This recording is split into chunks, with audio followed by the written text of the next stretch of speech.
First thing on a Sunday morning, about 6 o'clock, you could hear clunk, clunk, clunk, clunk, as the boats went up the river for the day.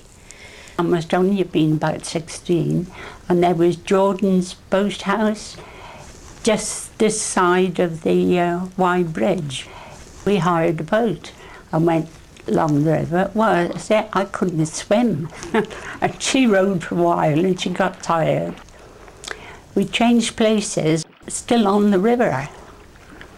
And some man shouted from the bank, "Are you all right?" The times we fished people out, my dad and I. I know, by the time we got the boat turned round and came back, we were over our time limit and we had some more to pay. There was a ferry next door to my aunt's house in Hunderton. And the old man had the ferry boat there, and an old man cousin and I, if we had enough money, we'd pay him to take us across to the other side. Could only have been coppers because we couldn't afford anything else. My grandfather started running the ferry. All his daughters, or my aunties, they used to come down, and my grandfather used to take them up the river. I could row before I could walk. I could never remember actually learning to row. It's just something that always come naturally.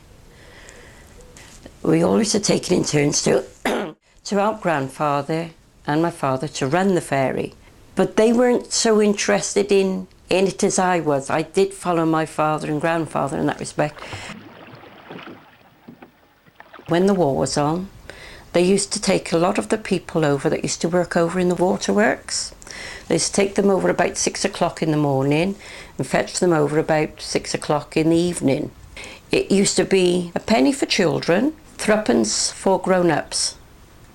I'd love to be able to dive over where the landing stage was, because there was quite a bit of money that had dropped through people's fingers and gone down into the riverbed.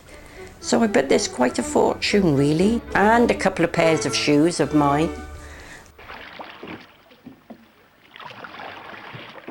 My great-grandfather and my grandfather, they were all boatmen and fishermen. The whole family, in fact, the many branches of the family, they were all rivermen.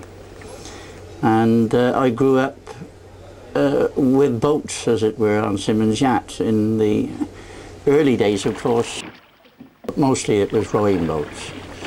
They used to do part of the Wye Tour, my grandfather and my father.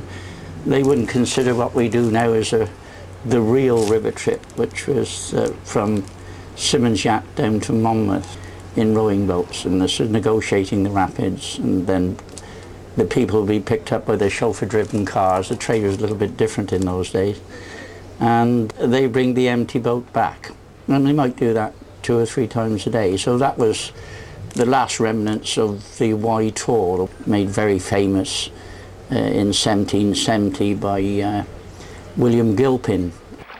My grandfather used to row as far as Tintern on occasion.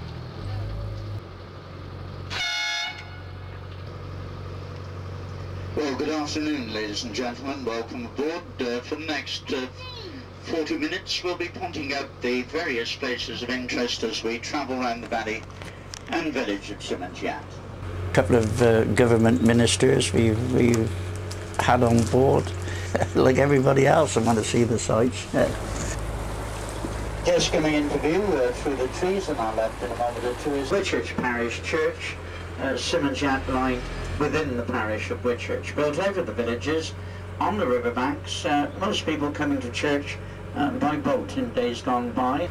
Weddings, burials, all coming up from the village on the water, and that tradition is still continued right to the present day. The boats all decorated up in the appropriate regalia.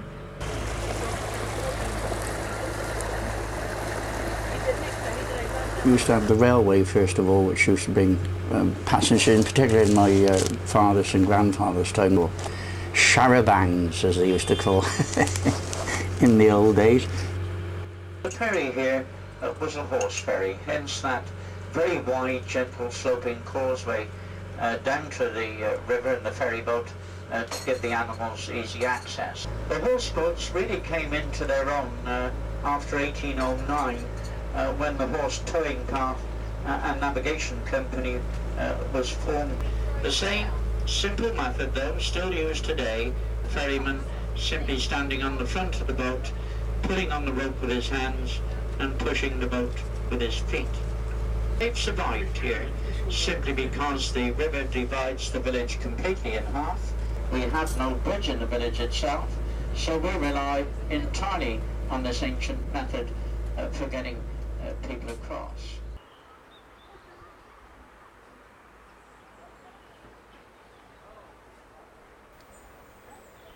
That was the day we started from Witney, from the toll bridge, and we'd actually only gone a few hundred yards. And we hit a fast stream, and the boat hit a submerged log, and over it went. It took us a good hour to release the boat and get it upright, because the weight of the water on the boat was just holding it flat. Fortunately, everybody scrambled out, but really, it was just as simple as that. 1 minute everything was okay, and the next minute we were in a lot of trouble. The bad news was it took us the rest of the morning to salvage the tins of beer which were floating down the river. Trees in the river and boats are absolutely lethal. The boat will tip you out, and you will, as likely as not, get held underneath of it. In 1994, there were a group of canoeists coming down the river and going through what we call the chute, the main part of Mornington Falls, which is actually only 11 foot 3 inches wide. So the whole river force goes through a very narrow channel. Through the winter floods, a very large stump had been deposited in the centre of the channel, and it was very awkward for some of the canoes to come past. We watched a couple of the canoes go through, an army team doing a training exercise, and at that point we noticed that the one canoe rolled over just before it entered the falls. The boys were wearing life jackets, were swept down the falls, but they were okay, but the one lad was caught in the canoe, and the canoe rolled upside down under the tree stump and was dragged down under the water. We immediately dropped what we were doing and ran over, and I suggested that probably all we could do was link arms, and I'd go into the river and see if I could actually reach the end of the canoe. Some of the other young lads who were in the army training group came as well, and they stayed on the bank and linked arms and allowed me to get further into the water up to my chest. Managed to get hold of the canoe, but it was such a strong current I couldn't pull the canoe physically from underneath the tree stump. So I managed to get a bit closer, and I got my arm under, and I actually felt the arm of the person in the canoe, and I managed to pull him out of the water, and we got him back on the bank, and he was surprisingly okay. If he had not got there, he'd have been drowned.